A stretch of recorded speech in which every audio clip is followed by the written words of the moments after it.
세상 살면서 이 찬양되는 시간 우리 감시하도록 하겠습니다.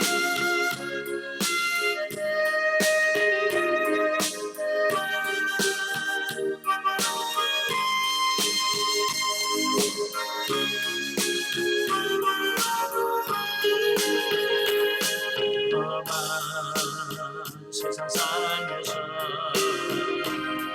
내게 시련이 와도 내게 슬픔이 와도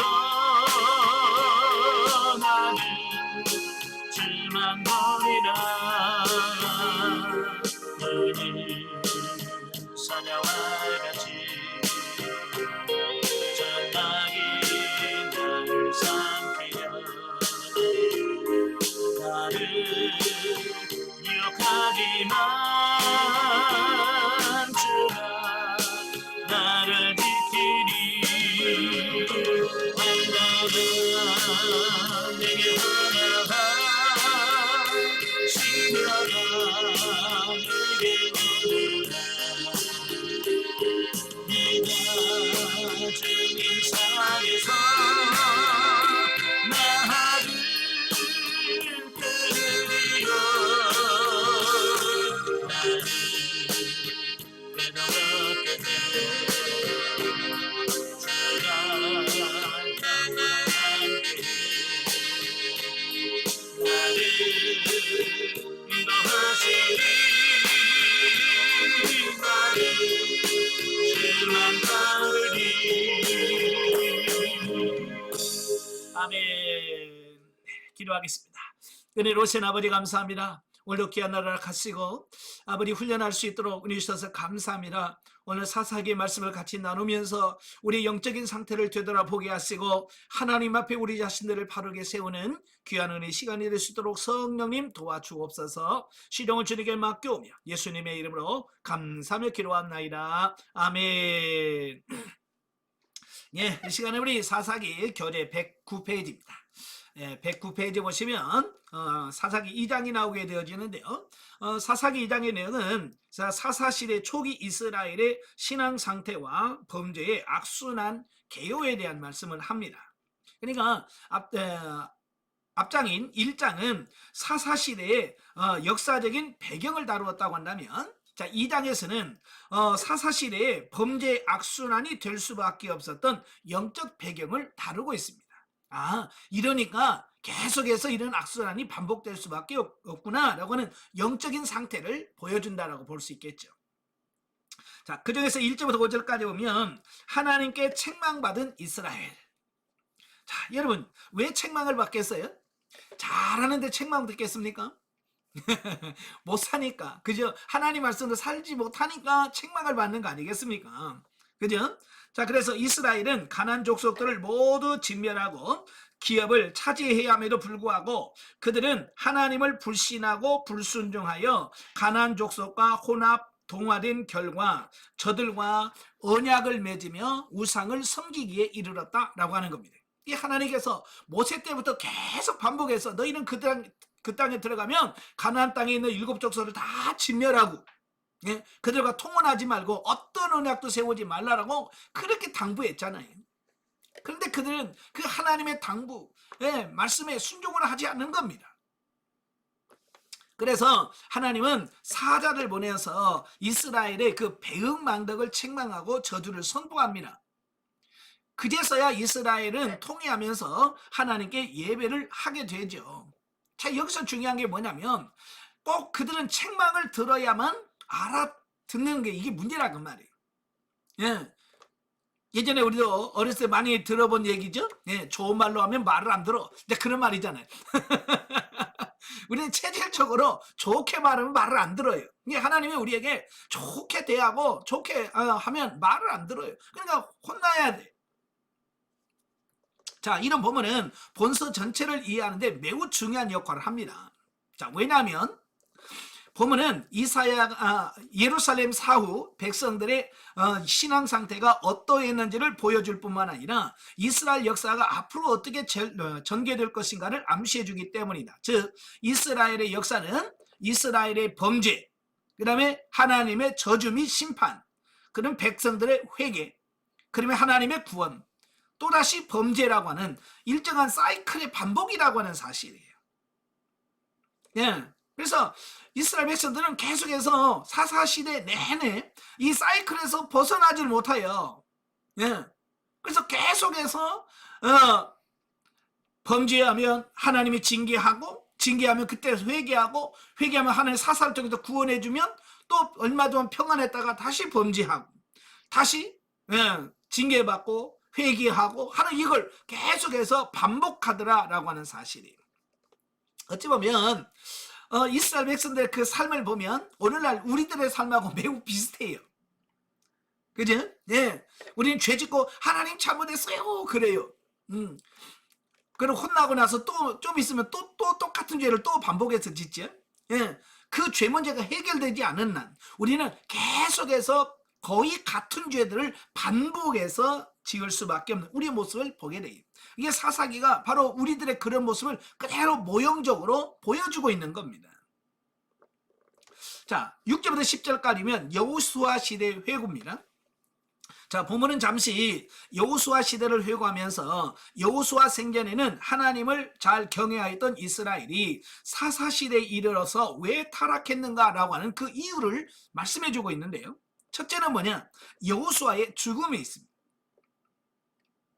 자, 과거 모세가 죽은 이후에는 그 지도자직을 여호수아가 바로 승계했습니다.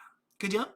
네. 그런데 여호수아가 죽고 난 이후에는 백성들을 여호와 신앙 안에서 강력히 지도할 지도자가 없었기 때문에 자연히 백성들의 신앙은 약화될 수밖에 없었다라고 하는 겁니다. 예, 어디나 지도자가 굉장히 중요합니다. 예, 그래서 확실한 지도자가 리더십을 가지고 끌어가야 되는데 여호수아가 죽고 난 이후에 그들을 영적으로 끌어갈 수 있는 영적 리더가 없었다는 거예요.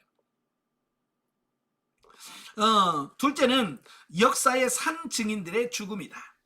즉 여호수아와 같은 시대를 살았던 자들은 이스라엘이 가나안을 정복하는 과정에서 하나님이 이스라엘을 위해 베푸셨던 권능과 기사들을 친히 목격한 자들이었다. 그렇지만 그 이후에 태어난 이스라엘의 새 세대는 비록 선조들로부터 하나님의 행사에 관하여 들었을지언정 직접적인 체험적 신앙이 없었으니 점차 여호와 신앙에서 이탈되고 만 것이다 라고 하는 겁니다.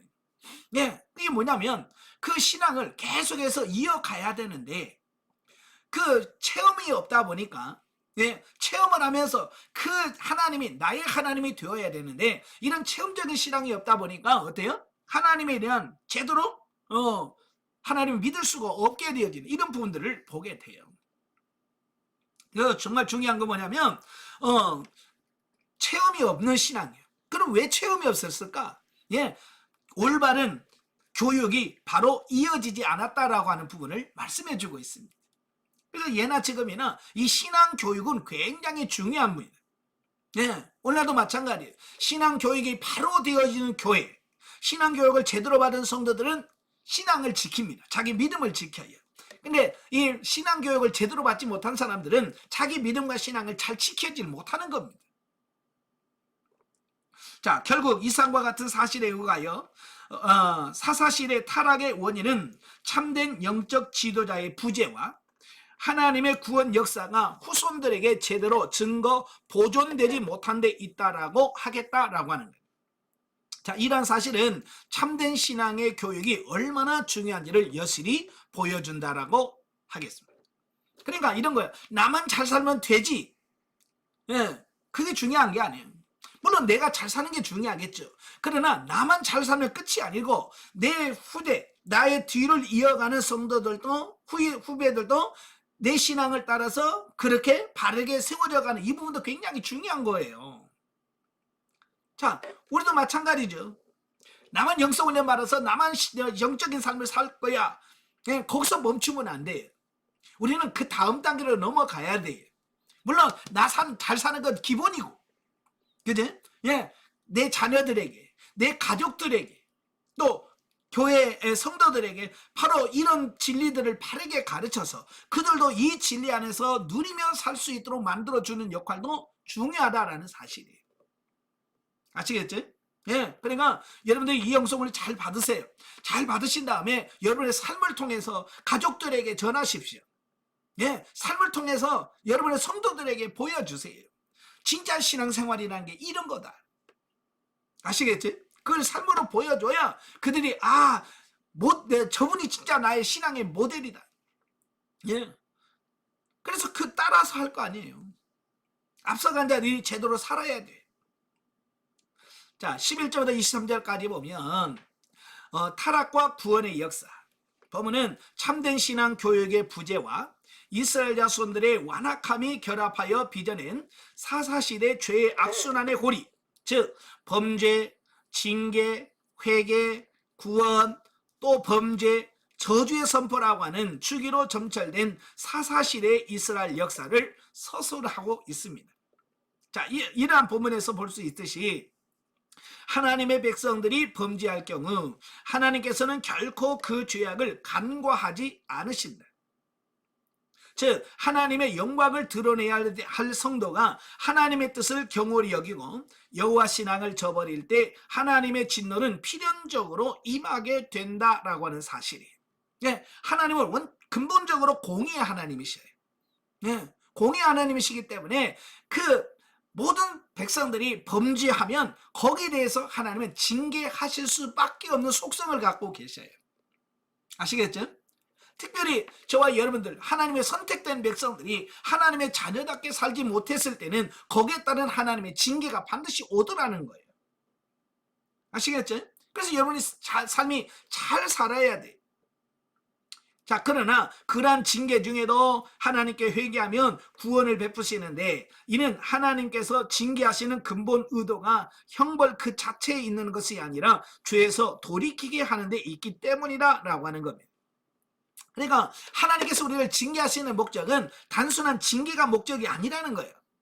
우리에게 형벌을 내리고 우리가 고통받는 걸 원하시는 게 아니라 그런 과정들을 통해서 저와 여러분들이 회개하고 하나님께 돌아와서 하나님의 온전한 구원을 얻게 하시려고 하는 것이 하나님이 저와 여러분을 징계하시는 근본 목적이라 그 말이에요.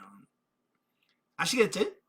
예, 그래서 우리는 징계 중에도 감사하면서 어떻게 하든지 회개하고 하나님께로 돌아가는 이 부분이 우선적으로 진행되는다라고 하는 것을 말씀해 주고 있습니다. 따라서 사사시대 당시 백성들이 고난 중에 부르짖을 때마다 하나님께서는 사사들을 보내서 일시적으로 저들을 구원해 주셨다는 것이다. 왜? 저들을 구원하시려고. 목적하에서 그런 모든 징계가 이루어지기 때문에 그런 거예요. 자, 영적에 보죠. 이스라엘의 지도자 여호수아가 죽자 이스라엘의 새로운 세대들은 반복적으로 하나님 앞에서 악을 행하고 고통을 당하고 다시 회개하고 구원받는 모습을 보게 된다. 이는 오늘날 성도들이 영적으로 거듭나고 은사를 받아도 계속하여 성령 충만을 받고 성령의 인도하심을 받지 않으면 죄악을 범하고 불순종하게 될 수도 있다는 것을 보여준다라고 하는 겁니다. 예, 그러니까 이 사사기는 그냥 3000년 전의 역사의 기록물이 아니에요. 네. 오늘날 이 시대를 살고 있는 저와 여러분들에게 주어진 말씀이라 그 말이에요. 우리가 예수를 믿고 신앙생활을 해도 내가 성령 충만하지 않으면 이렇게 이스라엘 백성들이 타락하고 범죄하면서 살아갈 수밖에 없듯이 저와 여러분도 그런 삶을 살 수밖에 없다는 것을 보여주는 거예요. 그러니까 어떻게 해요? 이 사사기를 보면서 이스라엘 욕하면 안 돼요. 네? 아유 바보 같은 인간들 어떻게 그렇게 사냐가 아니에요. 내 모습을 봐야 된다 그 말이에요. 아시겠죠? 여러분 자신의 모습을 서 맞아 나도 저러고 살아. 하나님 나를 도와주세요라고 기도할 수 있는 우리가 되셔야 돼. 그게 하나님이 사사기를 기록해서 저와 여러분에게 주신 목적인 거예요. 자, 112페이지 3장으로 갑니다. 제 3장으로 가면 남겨진 가나안 족속들의 소개와 사사 온니엘 에훗 삼갈의 행적에 대한 말씀이에요. 자, 1절부터 6절까지면 남겨진 열국. 자, 본문에서는 하나님께서 그 남은 가나안 족속들, 그러니까 여호수아 시대 때부터 처리하지 못하고 남겨져 있는 족속들에 대한 소개를 하고 있어요. 네, 이건 뭘 말한다고 그랬어요? 네, 우리 안에 처리되지 못한 육신의 속성들을 비유한다.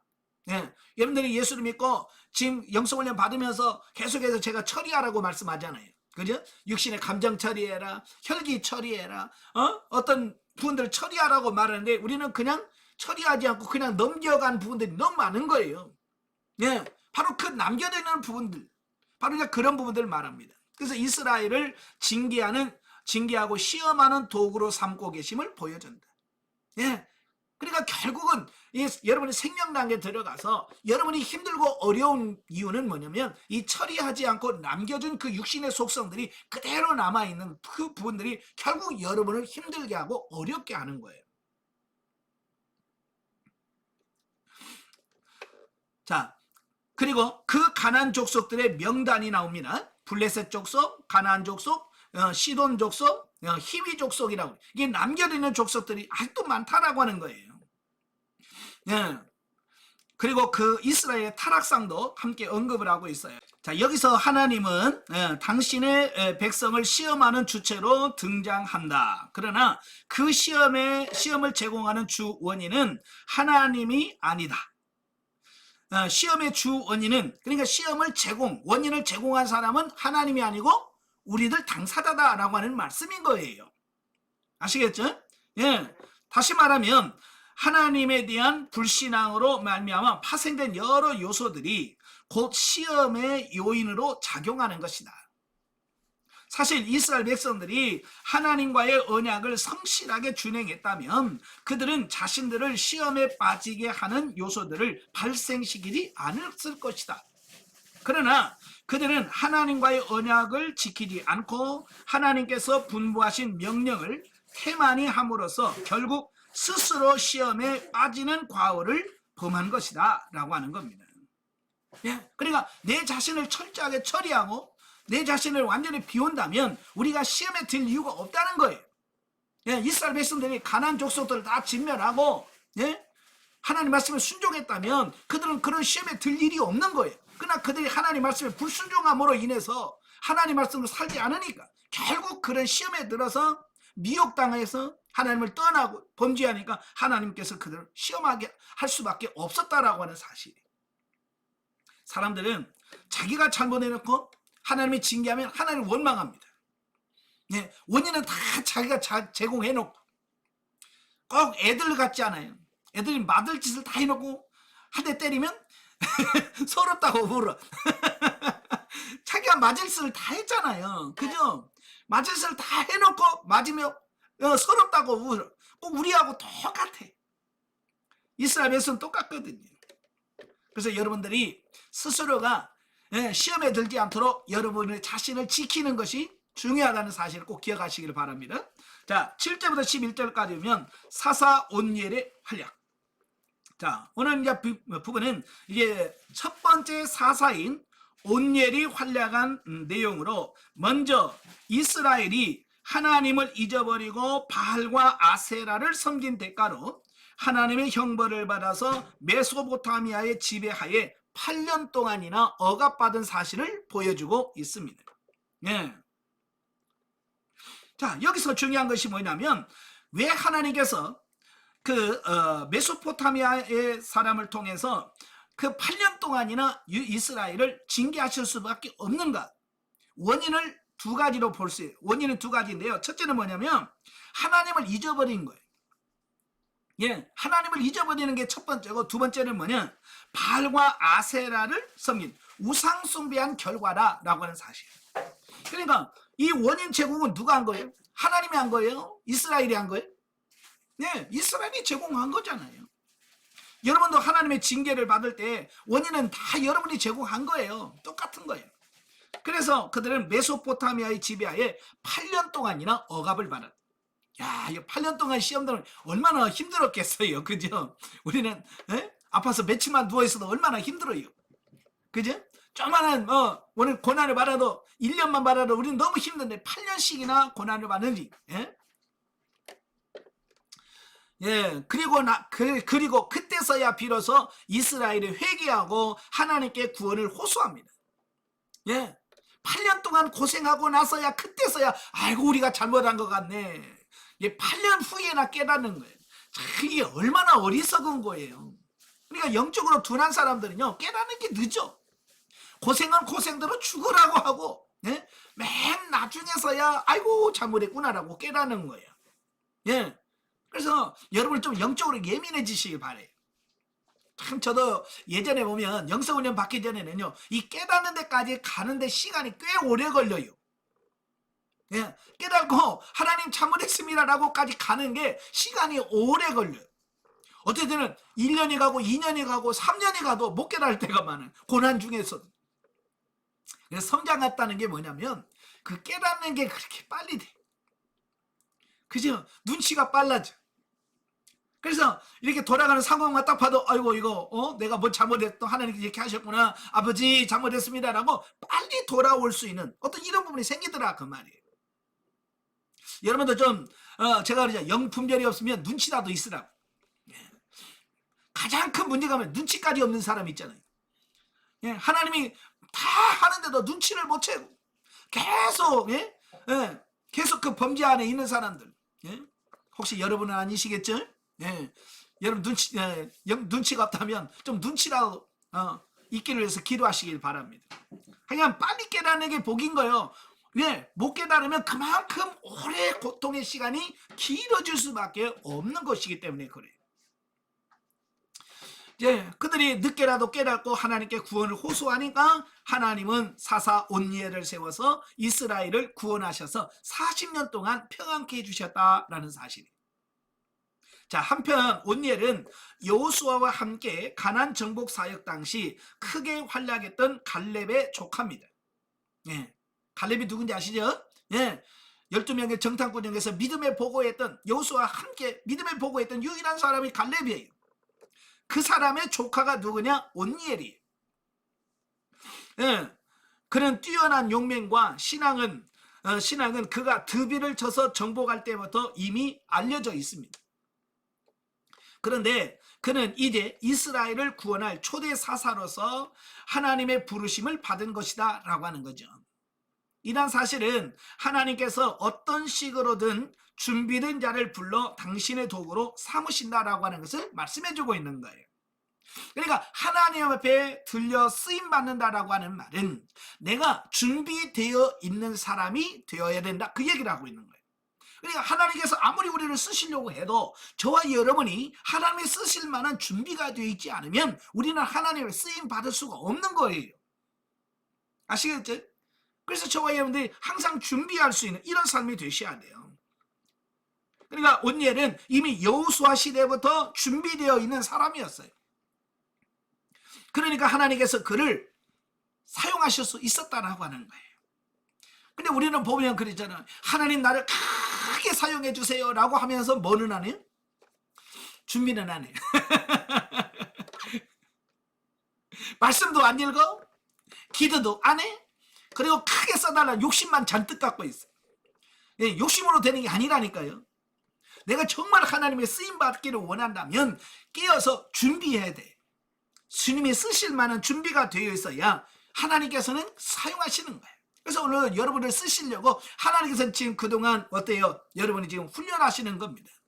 그래서 하나님 시키시는 훈련을 잘 통과하시길 바래요. 아시겠죠? 그 훈련을 통해서 바르게 세워져야만 하나님 앞에 쓰임받을 수 있는 도구가 되어진다, 그 말입니다.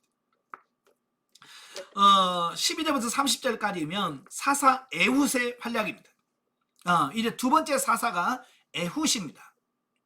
사사 온니엘의 활약으로 인하여 40년을 평화롭게 지낼 수 있었으나 그들은 또다시 하나님께 범죄하자 이에 하나님께서는 모압을 들어서 이스라엘을 징계하셨습니다. 때문에 이스라엘은 18년 동안 모압의 압제하에 지냈으며 그때서야 비로소 자신들의 잘못 죄를 깨닫고 하나님께 회개하여 구원을 호소했습니다. 자, 아까는 온니엘 시대 때는 몇 년 고생했어요? 8년. 8년 동안 깨닫지 못하고 고생했어요. 그러다가 40년 동안 평안하니까 다시 하나님께서 그들에게 모압을 통해서 징계하시는데 이번에 깨닫는데 몇 년 걸렸어요? 18년 걸렸어요. 거의 배 이상이 걸린 거예요. 참 이게 사람이 예, 갈수록 영적으로 좀 예민해지고 민감해야 되는데요. 이게 영적으로 둔해지면 안 돼요. 예, 그래서 이 기간들이 점점 길어지는 걸 보게 돼요. 예, 여러분들은 좀 예민해지길 바래요. 영적으로 둔하면 안 됩니다. 빨리 깨달으셔야 돼. 그래서 두 번째는 18년 동안이나 고생을 하게 됩니다. 18년 지나고 나서야 그들이 회개하고 또 하나님께 구원해 달라고 기도를 합니다. 그때 하나님께서는 사사로 세운 사람이 누구냐면 에훗입니다. 에훗. 근데 에훗을 소개하면서 뭐라고 소개하냐면 그는 왼손잡이였음에도 불구하고 하나님께서 친히 그의 능력이 되어주신 덕분에 모압왕 에글론을 처단하고 모압 군대를 경멸했음은 물론이고 이스라엘이 80여년간 태평을 하게 지낼 수 있다라고 말씀하고 있어요. 자, 여기서 이제 중요한 것은 에훗이 모압과의 전투에서 승리할 수 있었던 것은 인간의 지혜나 능력에서 비롯된 것이 아니라 오직 하나님의 능력을 의지한 결과였다라고 하는 사실이에요. 예.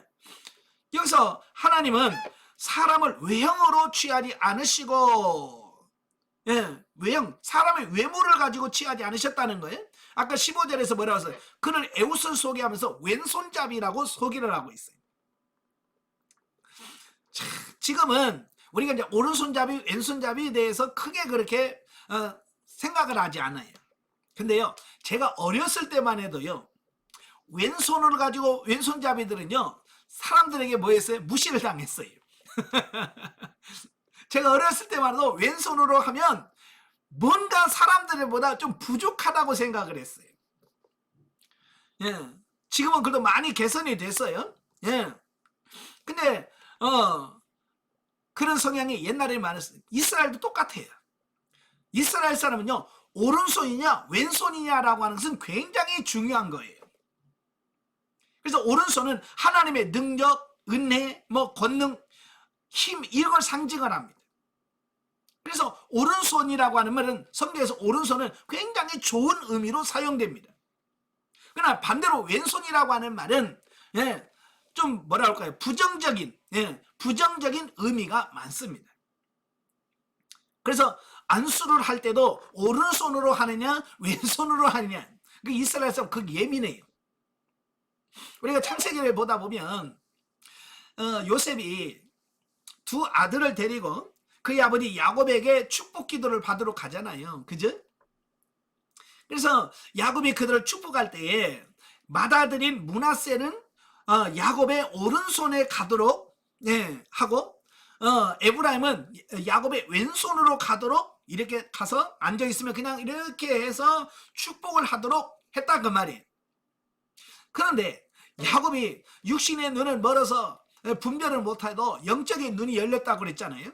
그러니까 손을 어금맡겨서 오른손이 차자인 에브라임의 머리로 가게 하고 왼손은 장자인 므낫세의 손으로 가게 한 거예요. 우리야 뭐 어떻게 하든지 하기만 하면 되지 라고 생각하지만 요셉이 봤을 때 이건 아니거든요. 그죠? 그래서 아버지 잘못됐습니다. 손이 잘못됐네요 라고 하잖아요. 예? 잘못됐다는 말은 무슨 말이에요?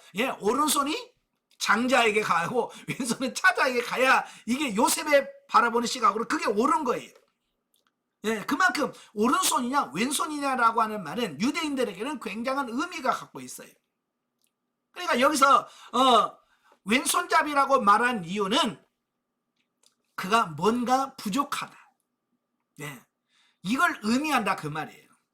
아시겠죠?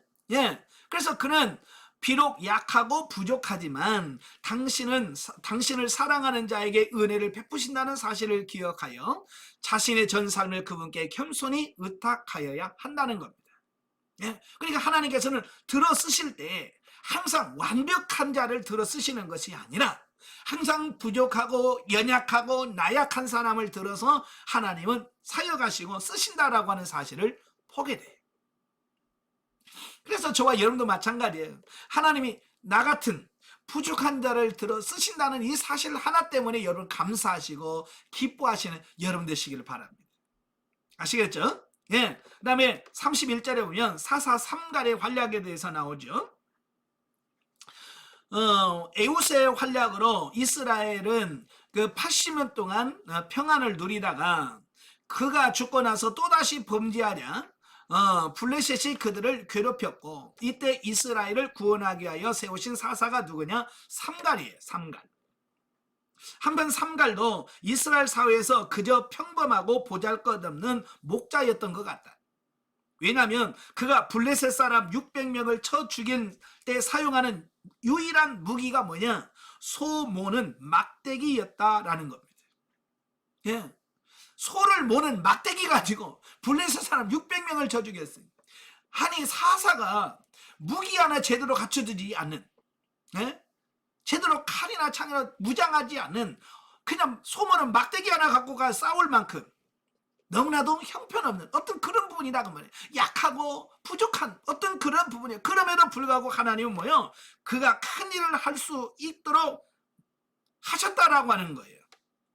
그럼 그가 소모는 막대기를 가지고 와서 600명을 쳐서 이길 수 있었던 비결이 뭐냐? 하나님이 그와 함께 하셨다는 거예요.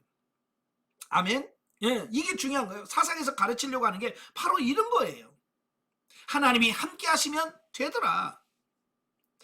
예, 하나님은 비록 인간적인 조건이 별로 뛰어나지 못하고 연약하다 할지라도 당신께서 쓰시고자 하는 자들을 들어서 당신의 영광과 나라를 위하여 탁월하게 사용하신다라고 하는 사실이. 그러니까 나는 부족해요. 네, 하나님 부족한 것 여러분 다 알아요. 아시겠죠? 그러나 여러분이 하나님을 전적으로 의지하면 하나님 부족한 여러분을 통해서 하나님 역사를 이루어 가실 거예요. 예, 그 이유는 아무 육체라도 하나님 앞에서 자긍하지 못하게 하고자 하심 때문이다. 즉 가장 평범하고 보잘것없는 상갈로 하여금 이스라엘을 구원하게 하신 근본 이유가 자신들의 능력으로 가나안을 정복한 것으로 생각하고 교만하며 패역했던 이스라엘로 하여금 하나님 앞에서 겸손하게 하고자 하심 때문이다라는 사실이에요. 예, 그래서 하나님은 싫어하는 것 중에 하나가 뭐냐면 교만하는 자를 제일 싫어해요. 교만이라고 하는 것은 내 힘과 내 능력으로 구원했다, 예, 내 힘으로 했다라고 생각하는 것, 이 자체가 교만이거든요. 그래서 하나님은 크게 쓰시는 사람들을 보면 항상 뭐냐면 육신의 연약함을 갖고 계셔. 예, 사도 바울도 그러잖아요. 예, 육체의 가시를 허락해 주셔. 그 가시 때문에 사도 바울은 처음에는 이것만 없으면 내가 더 주의 일을 열심히 할 텐데 라고 생각해서 그 가시를 제거해 달라고 3번씩이나 간구했어요. 그러나 하나님 뭐라고 그랬어요? 예? 너의 약함이 도리어 강함이다. 예? 그러면서 뭐라고? 네가 받은 은혜가 너무 커서 네가 교만하지 않도록, 자고하지 않도록 하기 위해서 하나님께서 그 가시를 허락해 줬다라고 말씀하고 있습니다. 그래서 유명하시고 정말 뛰어나신 분들에게는 하나님께서 허락하신 가시가 있어요. 혹시 여러분에게 가시가 있다면 감사하시길 바래요. 예, 그것 때문에 교만하지 않고 겸손해서 하나님이 일할 수 있는 길이 열렸다는 거예요. 감사하시길 바래요. 아시겠죠? 자, 4장으로 갑니다. 4장은 하솔왕 야빈의 압제와 여사사 드보라와 바락에 대한 말씀입니다. 1절 4절 야빈의 압제와 백성들의 호소, 사사 에훗과 삼갈이 죽고 난 이후에 이스라엘은 또다시 불신앙과 불순종으로 하나님의 진노를 격발시켰습니다. 그래서 하나님은 하솔왕 야빈을 들어서 이스라엘이 회개하기까지 무려 20년 동안을 압제하셨다. 여기서 지금 계속 시간이 늘어가고 있죠. 예, 고통받는 시간들이 점점 늘어나고 있어요. 예. 마침내 당신에게 부르짖는 이스라엘의 호소를 들으시고 여사사 드보라를 세워 이스라엘을 구원해 주셨다라는 겁니다. 예, 왼손잡이에다가 제대로 무기 하나 갖추지 못한 삼갈에다가 이번에는 네 번째 사사로 드보라는 여자예요. 예. 지금은 여성의 권위가 굉장히 높아졌고 뭐 남녀 평등이라고 해서 굉장히 올라가 있지만 예전에는 뭐 그렇지 않았어요. 그죠? 예? 그럼에도 불구하고 그런 시대에도 하나님 들어 쓰시더라는 거예요. 그러니까 준비만 돼 있으면 돼요. 준비 안 돼 있으면 쓰실 수가 없어요. 우리는 본문에서 평안한 중에 영적으로 나태하면 결국 타락하게 된다는 교훈을 받게 됩니다. 즉 이스라엘은요 80년간의 평화가 범죄와 방종을 불러와 자신도 모르는 사이에 타락의 길로 빠지게 되었다. 그러므로 성도들은 항상 영적으로 깨어있어 경성해야 한다라고 하는 말씀입니다. 그러니까 우리가 신앙생활하면서 우리는 평안한 걸 원해요. 그죠? 아무 일 없이 그냥 편안한 생활을 원하는데 이 편안한 생활은 문제가 있는 거예요. 왜? 내가 영적으로 나태하게 만들어.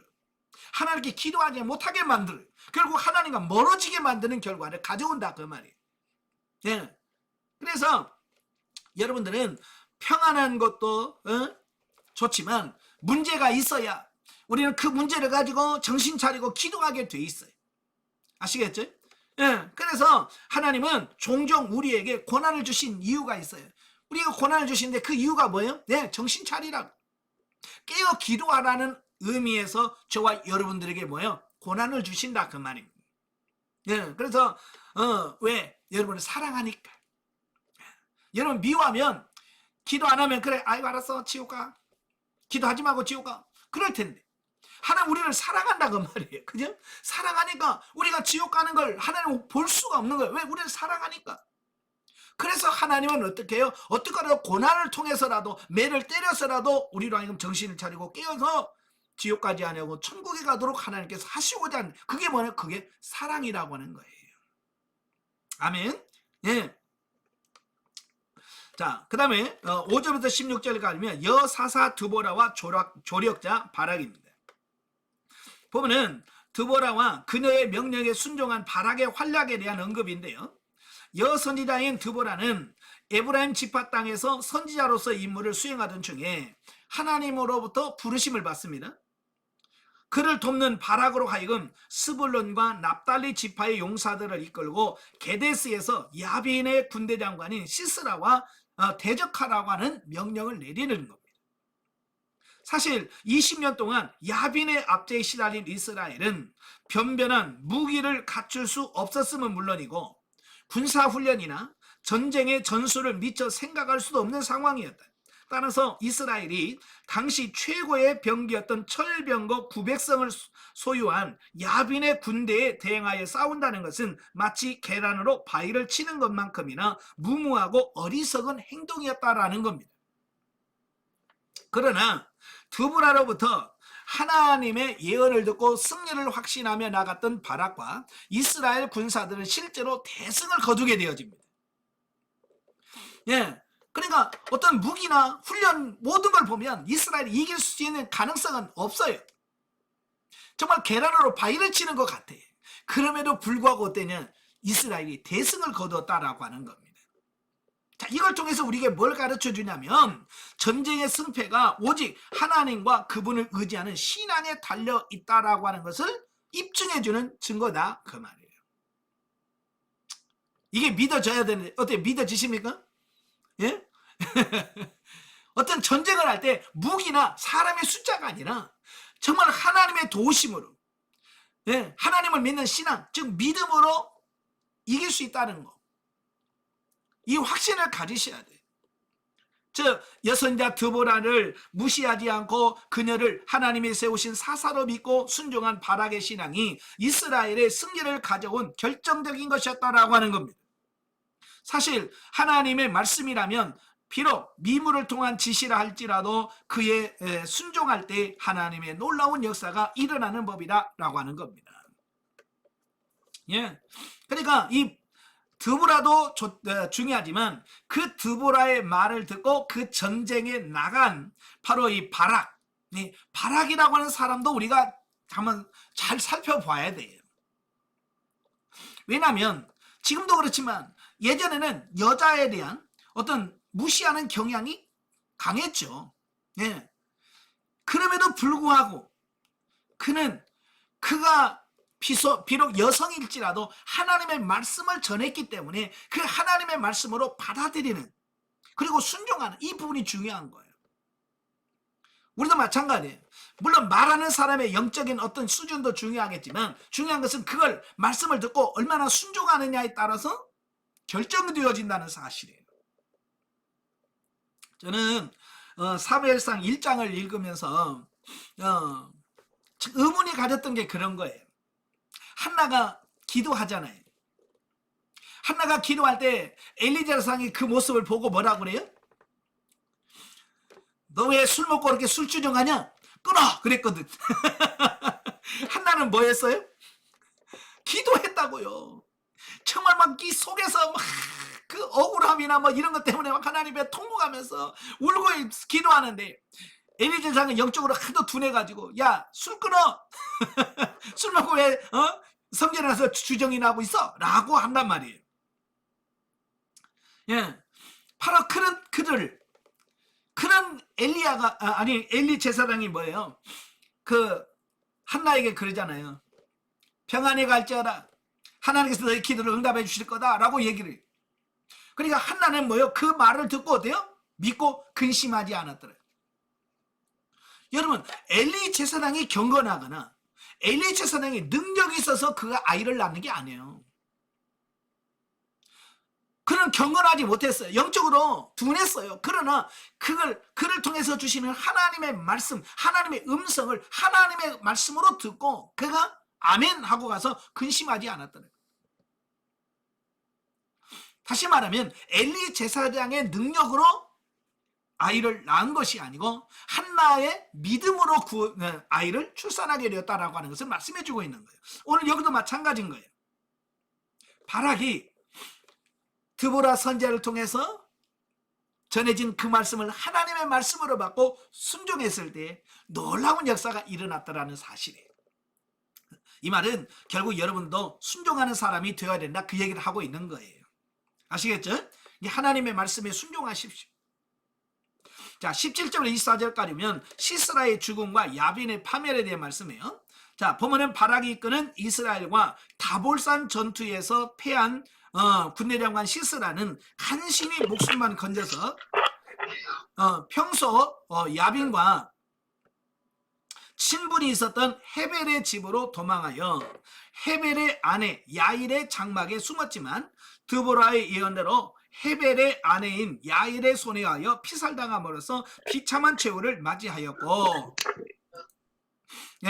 군대장관 시스라를 잃은 야빈은 점차 쇠잔하에서 결국은 파멸하고 되었다라고 하는 사실입니다. 참 당시에는요, 군대 장관이 여자의 손에 죽었다고 하는 것은요 굉장한 수치로 여기죠. 그냥 싸움에서 전장에서 막 싸우다가 전사했으면 영웅으로 취급을 받는데 여자한테 죽었대 그러면 완전히 수치스러운 부분이에요. 나중에 이제 아비멜렉이 나옵니다. 아비멜렉도 막루에 불지르러 갔다가 여인이 던진 맷돌에 맞아서 죽어가요. 죽어가면서 그가 뭐라고 그래? 옆에 있는 군인에게 뭐라고 그래? 야, 나를 빨리 죽여, 빨리 죽여. 사람들이 나한테 여자한테 맞아서 죽었다고 할까봐 차라리 내가 너한테 죽었다고 소문이 나야 돼. 그래서 그 여자에게 죽는 것을 그렇게 부끄러워하고 수치로 여긴다 그 말이에요.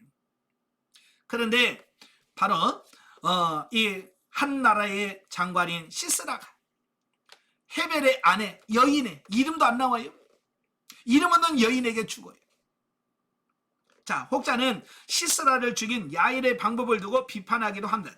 왜냐하면 그녀는 거짓으로 시스라를 속였을 뿐만 아니라 극히 잔인하게 살해했기 때문이다. 그러나 당시의 전쟁이 단순한 민족 간의 전쟁이 아니라 하나님의 공의를 수행하는 성전이었다는 점과 사악한 죄인의 말로가 그처럼 비참할 수밖에 없다는 사실을 드러낸다는 점에서 야엘의 행동은 여호와의 신앙에서 우러나온 결단이 있는 행동이라고 할 수 있다라고 하는 겁니다.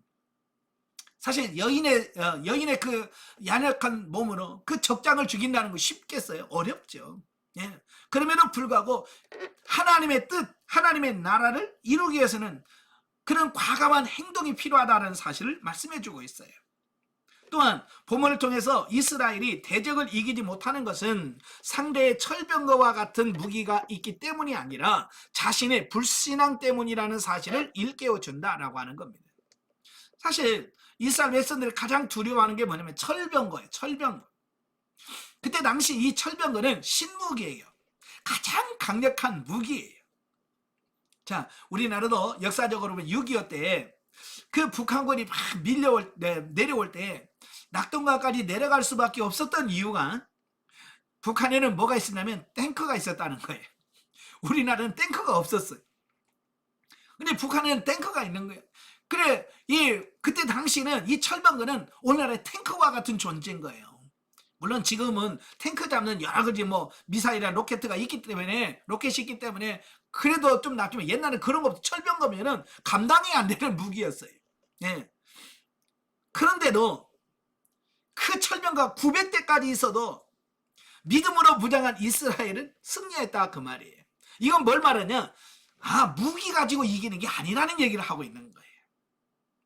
아시겠죠? 즉 하나님께 대한 신뢰와 순종이 곧 승리하는 삶의 원동력이 되며 국가의 흥망성쇠는 당신의 택한 백성을 중심으로 역사하시는 하나님의 주권적인 섭리에 달려있다는 사실을 교훈해 준다라고 하는 겁니다. 그러니까 중요한 것은 뭐냐? 하나님을 신뢰하고 믿는 그 믿음, 그게 가장 강력한 무기라고 하는 사실이에요.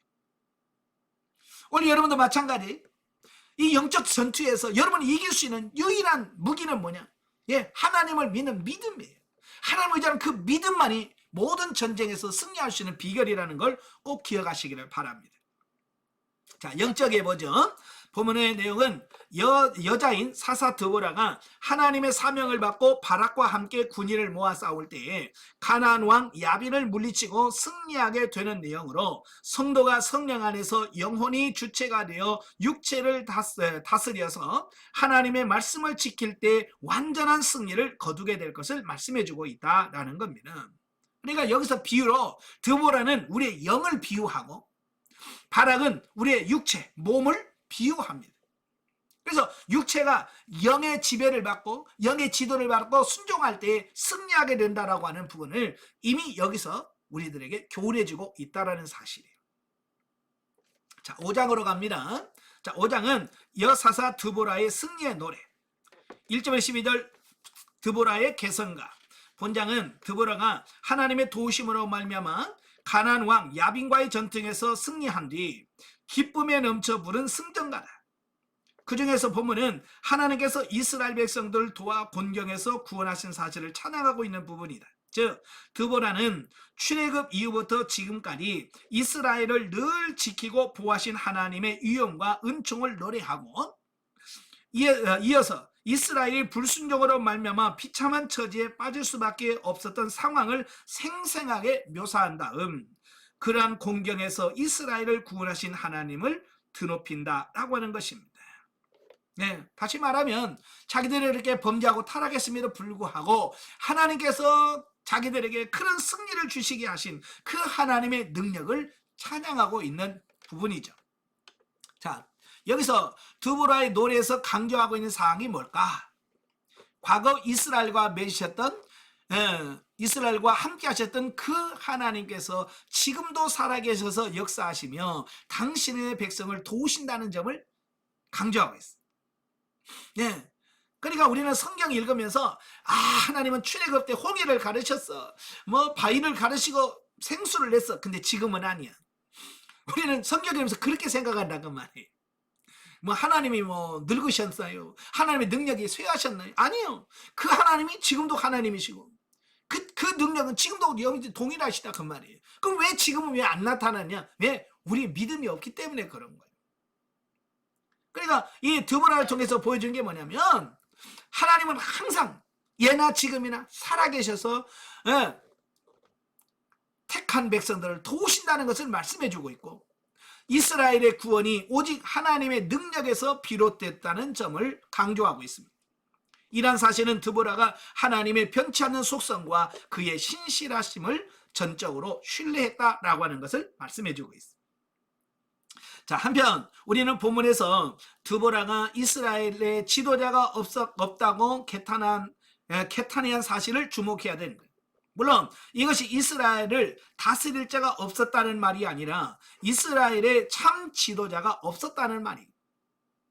즉 이스라엘의 지도자는 있었지만 하나님의 말씀을 따라 백성을 치라는 참 지도자가 없었다는 말씀을 하고 있는 겁니다. 사실 어느 사회든 지도자의 영향력은 실로 크다. 왜냐하면 지도자의 자질 여하에 따라서 그 사회는 명암이 달라지기 때문이다. 특히 운명 공동체인 이스라엘 사회에서의 지도자는 곧 이스라엘의 흥망성쇠와 직결되는 중요한 직임을 떠맡은 자였다라고 하는 겁니다. 뭐 시대를 초월해서 지금도 마찬가지고요. 이 지도자는 굉장히 중요합니다. 그래서 어떤 지도자가 서느냐에 따라서 달라져요. 나라가 달라지고요. 가정에도 어떤 가장이 어떤 역할을 하느냐에 따라서 가정이 달라지고, 교회도 어떤 지도자가 세워지냐에 따라서 달라져요. 예, 그만큼 중요한 거죠.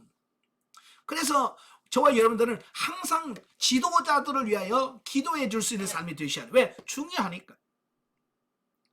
그러니까 나라에 내가 진보냐 보수를 떠나서 일단 대통령으로 누구를 세웠으면 흔들지 말고 기도해 줘야 돼. 설령 내가 마음에 안 드는 사람이 대통령이 됐다 할지라도 하나님께서 지혜를 주셔서 마지막까지 정치를 잘할 수 있기 위해서 물러날 때까지 해달라고 기도를 해야 돼. 그런데 지금 우리 현실을 보면 그렇게 지도자로서 기도해 주는 사람이 있어요, 없어요? 물론 있겠죠. 여러분들은 기도하죠. 그러나 대다수의 많은 사람들은 계속 기도는 안 하고 흔들기만 해. 물러나라 그러고. 그러니 어떻게 나라가 제대로 세워질 수 있겠어요? 나라를 위해서 지도자로서 기도하세요. 교회도 마찬가지예요. 교회 지도자들, 구역의 지도자들, 또 여러분 가정의 가장들을 위해서 항상 기도하시길 바라요. 왜? 중요하니까. 나중에 이제 사무엘 상하, 열왕기 상하, 역대기를 쭉 읽어보면 어떤 왕이 되느냐가 따라서 나라가 달라져요. 특히 남유다를 보면 그 왕이 정말 하나님을 잘 섬기는 왕이냐, 우상을 숭배하는 왕이냐에 따라서 나라가 부강하기도 하고 망하기도 해요. 그걸 통해서 우리에게 보여주는 게 뭐예요? 네, 지도자가 그만큼 중요하다.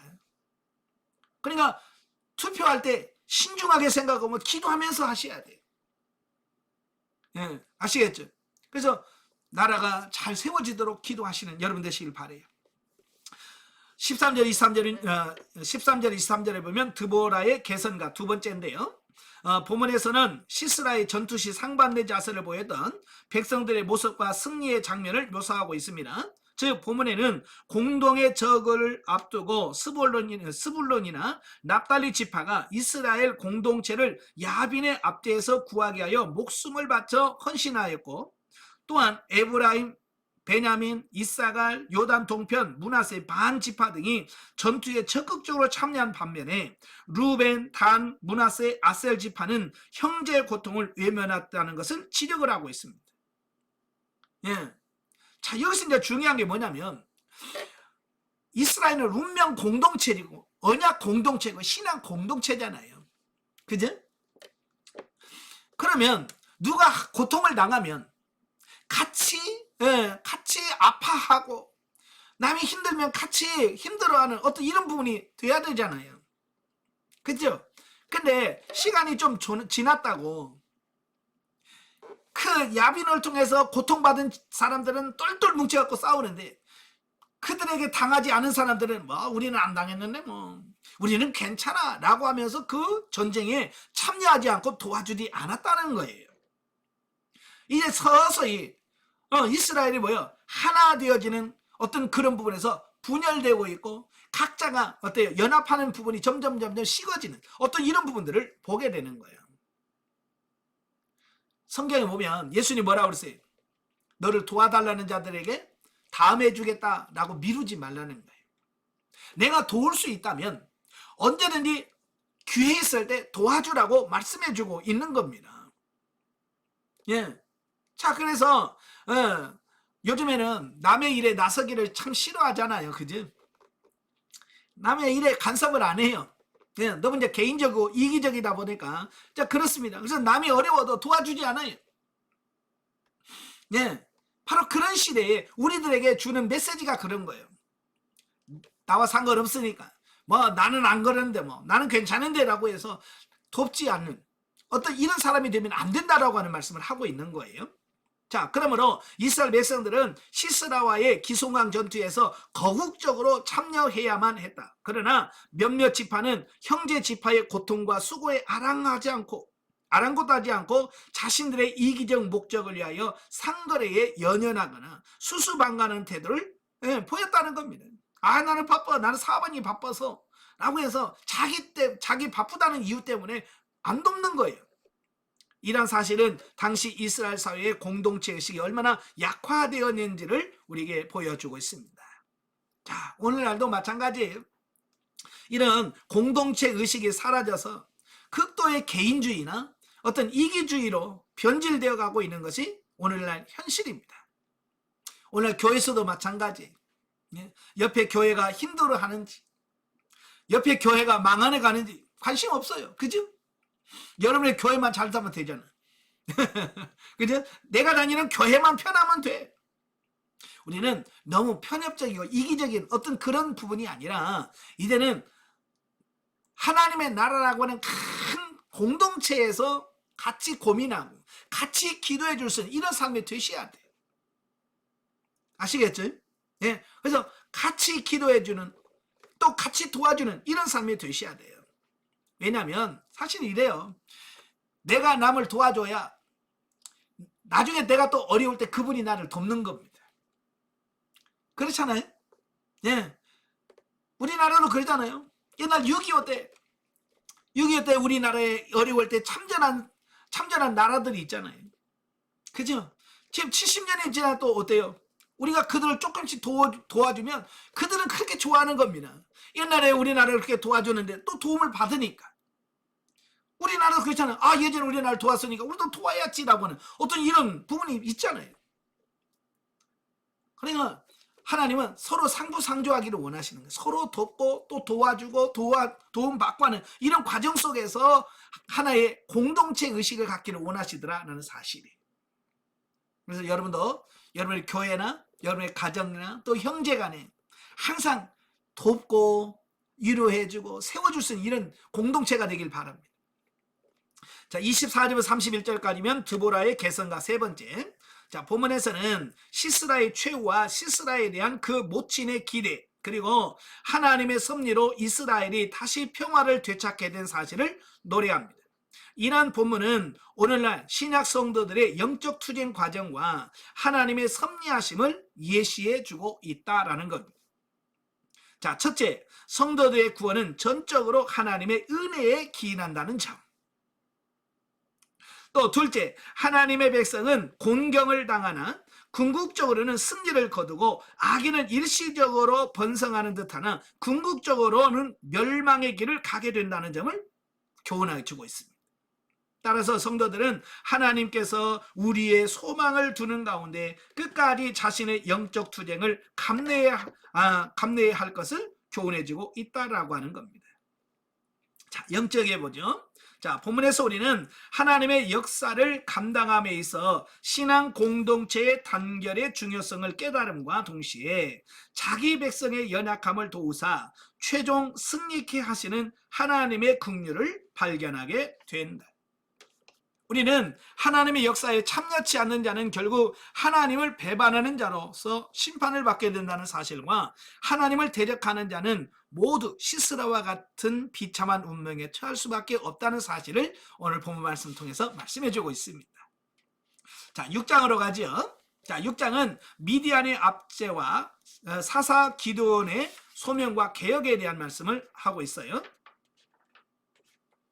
1절부터 10절까지면 미디안의 압제, 드보라의 활약으로 야빈의 압제에서 구원받아 40년 동안 태평한 세월을 누리게 됩니다. 자, 그러던 이스라엘이 다시금 하나님께 범죄함으로 인해서 이제 7년 동안 미디안의 압제를 당하게 되어집니다. 자, 그 결과 백성들은 대부분 산으로 도피하여 토구를 파고 생활하는가 하면 극심한 식량난을 겪고 있었다라는 겁니다.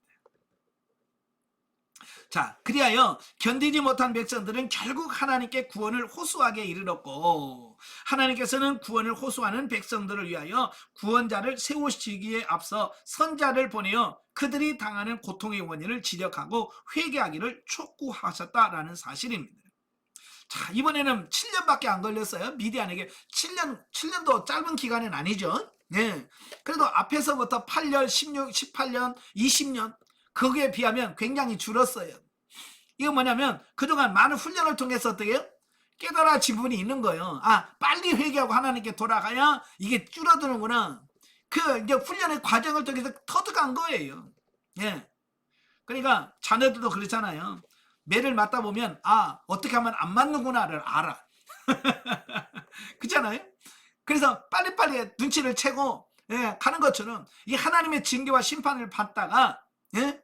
아, 이러면 자꾸 혼나는구나. 그래서 그걸 아니까 이제 조금씩 빨라지는 거죠. 깨닫는 부분이 빨라지다 보니까 이게 줄어드는 거죠.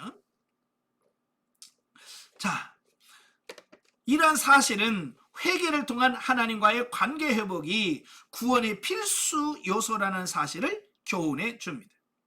사실 하나님은 당신의 백성이 범죄하면 그 잘못을 깨닫도록 가장 적절한 매를 들어 징계하심으로써 죄를 회개하고 당신께 돌아오게 하신다. 그러니까 하나님이 주신 고난이나 징계는 우리로 하여금 회개하고 빨리 하나님께로 돌아오라는 거예요. 그죠? 예, 그래 빨리 회개하고 돌아오면 기간이 짧아요. 돌아오는 기간이 늘면 18년, 20년이 가는 거예요. 그러니까 여러분이 얼마나 빨리 회개하고 돌이키느냐가 중요한 겁니다. 자, 그러나 죄로 인해 영의 눈이 어두워진 인간은 하나님의 징계를 당하면서도 왜 자신이 고난을 당하는지조차도 깨닫지 못하고 도리어 하나님을 원망하는 경우가 종종 있다라고 하는 겁니다. 예, 그러니까 영적인 눈이 열려진 사람, 영적으로 예민한 사람은 빨리빨리 눈치를 채요. 근데 영적으로 둔한 사람들은 못 깨닫는다 그 말이. 둔해서 보면서도 못 깨닫고 맞으면서도 못 깨닫는 겁니다. 내가 뭘 잘못했는데. 예. 그래서 우리 자꾸 왜 하나님 나만 갖고 그래요? 왜 나만 이렇게 힘들게 합니까? 이유가 있으니까 하나님 힘들게 하실 거 아니에요. 그죠? 예? 그러니까 빨리 이유를 깨달아야 돼요. 아마도 본문의 이스라엘의 경우도 그와 같았을 것이다. 그러기에 하나님은 선지자를 보내서 저들의 잘못을 지적하고 죄악에서 돌이킬 것을 촉구하셨던 것이다. 예, 하나님께서는 그들을 징계하기에 앞서서 너희들의 잘못이 이거야 라고 그들을 지적해 주면서 그들에게 회개할 수 있는 기회를 주신 거예요. 사실 그렇잖아요. 내가 뭘 잘못했는지 이걸 알아야 아, 내가 잘못했구나 이걸 알잖아요. 그죠? 그래서 하나님은 미리 징계하기 전에 선자를 통해서 너희들의 죄가 이런 거야 라고 하는 그 잘못에 대한 부분들을 그들에게 가르쳐 주는 겁니다. 그러니까 그들이 선지자의 말을 듣고 아, 우리가 이런 잘못을 했구나. 그래서 그들이 회개하게 되고 돌이키게 되어지는 이런 부분을 보게 되죠. 그래서 그들이 회개하고 돌이키니까 하나님께서는 뭐야? 이제 구원의 역사를 이루시는 겁니다. 그래서 이번에는 사사를 세우는데 11절로 24절에 보면 기드온을 하나님께서 사사로 세웁니다. 이스라엘 5번째 사사로 이 기드온을 세우게 되어지죠. 자, 미디안의 압제로 인하여 부르짖는 백성들의 간구를 들으신 하나님께서는 미디안 사람의 눈을 피해 포도주 틀에서 밀을 타작하고 있는 기드온에게 하나님의 사자가 임하여 이스라엘을 구하라고 명령하시는 내용이 나옵니다. 여러분, 이 타작, 밀 타작은 보통 뭐 보리 타작이나 밀 타작 같은 경우에는 자, 높고 넓은 지역에서 합니다. 왜냐하면 지금은 보통 이제 기계를 이용해서 탈곡을 하죠. 하니까 바람을 일으켜서 알곡과 쭉정이와 이걸 구분합니다. 그러나 옛날에는 그런 기계가 없어요. 그래서 탈곡할 때 뭐가 중요해요? 바람이 중요합니다. 바람. 그래서 이렇게 곡식을 떤 다음에 바람에 의해서 이렇게 날리면 건불 같은 건 바람에 의해서 날려서 멀리 가고 알곡은 바로 밑에 떨어지고 하는 이제 이런 부분이 중요한 거예요. 그래서 높고 넓고 평평한 곳이 바로 그곳에서 타작마당이 있는 거예요.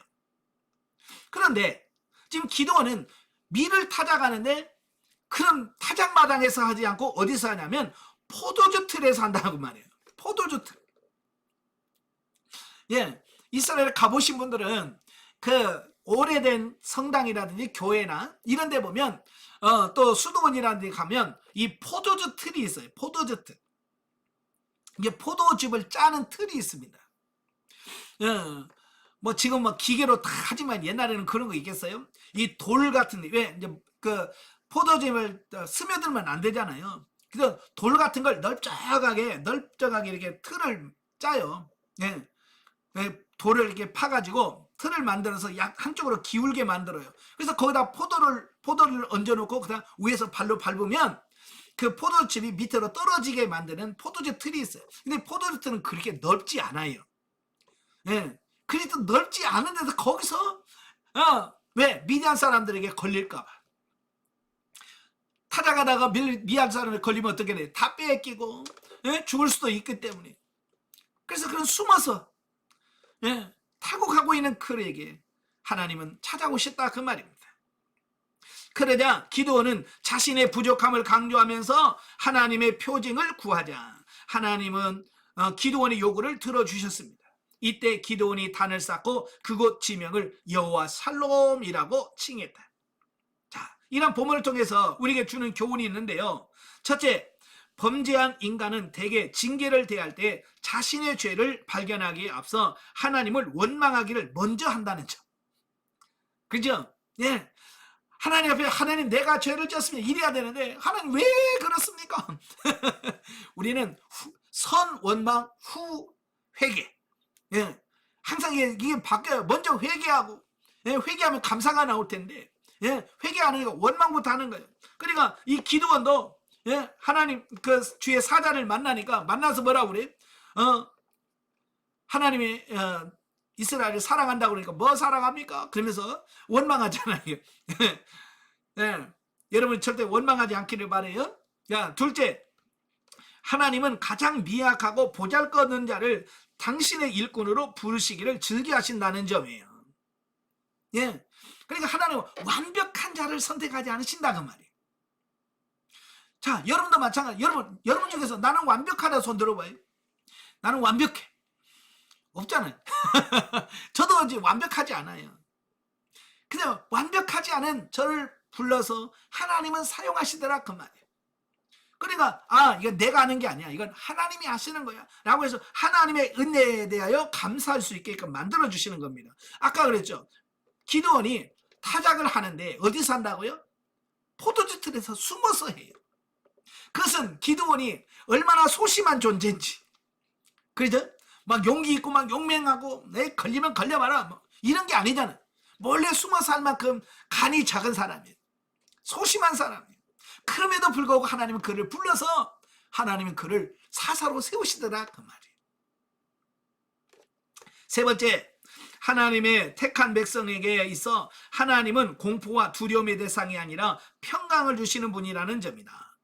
그러므로 하나님께 범죄한 자마다 자포자기할 것이 아니라 더 늦기 전에 속히 회개하고 하나님께 돌아와야 할 것이다. 아멘.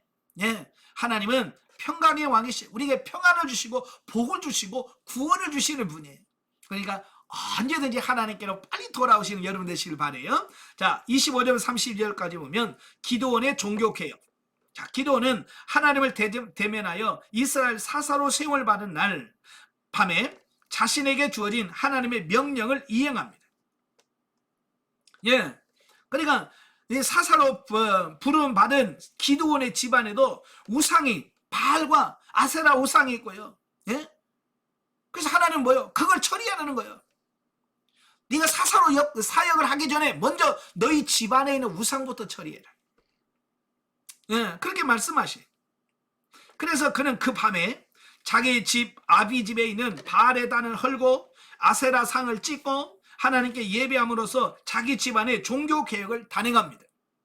물론 기드온은 그 같은 행동으로 인하여 백성들의 반감을 사 죽을 위기에 처했으나 그의 아비의 보호로 무사할 수 있었다.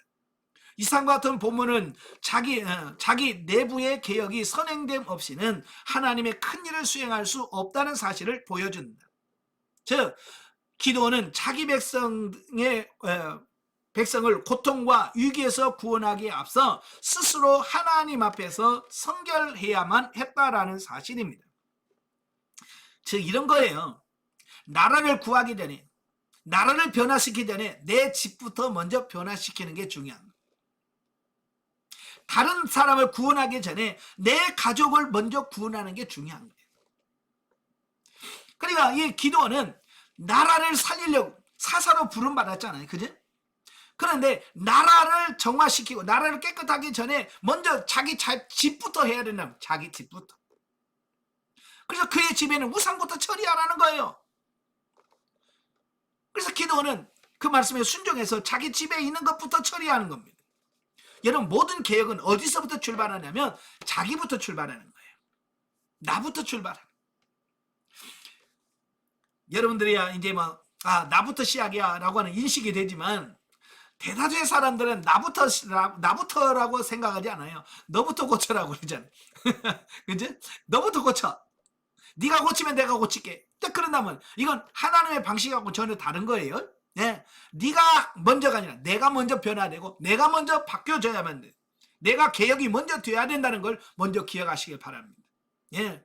예. 그러니까 남편의 영성 걱정하기 전에 여러분의 영성 먼저 회복되길 바래요. 아시겠죠? 예. 누구 뭐라고 하기 전에 나부터 세워. 근데 우리는 나부터 안 하고 맨날 상대방을 보면서 당신이 잘 돼야 돼. 당신이 바로 서야 돼. 당신이 깨져야 돼. 그 말은 내부터 깨져야 된다 그 말이에요. 바꾸시길 바래요. 자, 33절 40절까지 보면 표징을 구한 기도원. 보면은 기도원이 하나님의 부르심을 받아 사사로 세움을 받은 후에 하나님의 신으로 감동된 기도원이 군사를 소집하고 또다시 하나님의 표징을 구합니다. 사실 기도원은요 하나님의 부르심을 받아 사사가 되기는 했지만 자신과 백성들의 그 미약한 힘만으로는 미디안 연합군과 싸워 이긴다는 것이 불가능하다는 사실을 이미 잘 알고 있었습니다. 그래서 그는 하나님이 자신을 통해 이스라엘을 구원하시겠다라고 하신 약속을 확인하기 위하여 거듭 2번씩이나 표징을 구한 것이다 라는 겁니다. 그래서 양털을 가지고 하나님을 시험하잖아요. 그죠? 예. 예. 이번에는 양털에만 이슬이 있고 주변에는 이슬이 없게 해주세요 라고 기도. 다음에는 반대로 이제는 양털에는 이슬이 없고 주변에만 이슬이 내려게 해달라고 2번씩이나 확인하고 또 확인하는 겁니다. 자, 그런데 중요한 것은 성경에서 하나님이 기드온을 책망해요, 안 해요? 나의 믿음이 없어가지고 뭘 자꾸 시험해. 하나님 말씀하지 않으셔. 그래서 그가 요구하는 대로 이렇게 하겠습니다. 그러면 해줘. 왜? 이건 책망하는 길이 아니고 지금 기드온이 그런 요구를 하는 것은 하나님에 대한 불신앙에서 나온 것이 아니라 정말 하나님이 나와 함께 하시는지 하나님이 그들과 함께 하시는지 이 부분을 가지고 확신을 갖도록 하려고 하는 거예요. 그러니까 하나님이 일할 때 확신을 가져야 하나님이 일할 수 있잖아요. 그죠? 예. 정말 하나님이 나를 부르셨구나. 하나님께서 나와 정말 함께 하시네. 라고 하는 그런 확신이 있어야 주의를 할 거 아니에요. 그죠? 예. 저도 이제 목사입니다만은 목사에게 가장 중요한 게 뭐냐면 하나님이 나를 목사로 부르셨다라고는 확신을 가져야 자신있게 사역을 할 수 있는 겁니다. 예, 여러분도 권사, 장로, 집사, 예, 하나님이 여러분에게 세우셨다라고 하는 어떤 그런 확신을 가질 때 내가 권사로서 또 장로로서 집사로서 그 사명을 감당할 텐데 우리 그런 확신이 없으면 그 권사가 권사답지 못하고 장로가 장로답지 못하고 집사가 집사답지 못하게 돼. 이 기도원도 마찬가지예요. 그런 확신이 없이는 그가 사사로 하나님께 세운 받았지만 그가 그런 확신이 없다면 담대하게 나가서 사역할 수 없어요. 그래서 그가 하나님께 확신을 얻기 위해서 이런 표징을 구했다라고 하는 사실입니다. 자, 여기서 이제 중요한 것이 뭐냐면 기도원처럼 좀 확신이 없으면 좀 하나님께 물어봐요 좀. 아시겠죠? 예. 그래서 저도 하나님의 뜻을 정말 알고 싶은 분들에게는 이렇게 기도원처럼 이런 확인하는 기도를 좀 해봐라. 예. 저도 이제 훈련 받을 때 정말 하나님의 뜻인지 아닌지 잘 긴가민가 할 때 바로 이 기드원이 했던 그 기도를 했거든요. 예를 들어서 이런 거예요. 내가 어디를 가야 돼요? 어디를 가야 되는데 정말 이 가야 되는 것이 하나님의 뜻인지 가지 말라는 게 하나님의 뜻인지 물어도 대답이 없을 때가 있어요. 그죠? 그냥 긴가민가 헷갈린단 말이에요.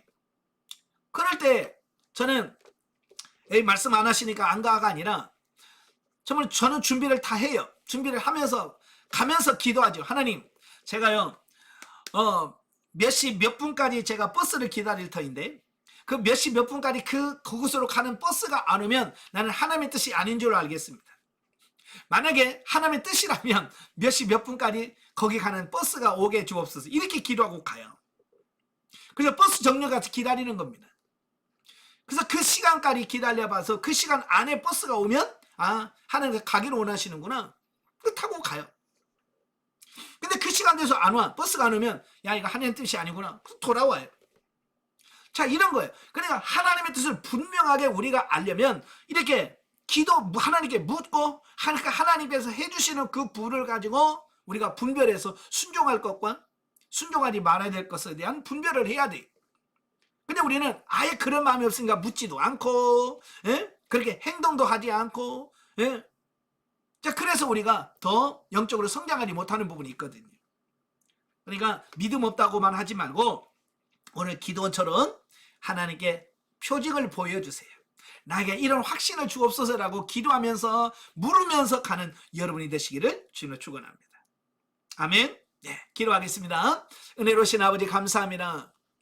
하나님께서 이스라엘 백성들이 범죄하고 타락할 때마다 하나님께서는 사사들을 통해서 구원해 가시는 역사를 봅니다. 근데 그 사사들을 보면 한결같이 잘나고 똑똑하고 유능한 사람이 없이 부족한 사람들이었습니다. 그럼에도 불구하고 그들이 하나님을 믿을 때 하나님께서 그들과 함께 하셨고 승리하는 부분들을 보게 됩니다. 우리 자신도 보면 우리도 연약합니다. 그러나 하나님이 도우시고 하나님 우리와 함께 하신다면 넉넉히 이겨갈 줄로 믿사오니 사사들과 함께 하셨던 그 하나님의 역사가 오늘 저희들도 함께 할 수 있도록 도와주시옵소서. 예수님의 이름으로 감사하며 기도합나이다. 아멘. 하나님께 드립니다.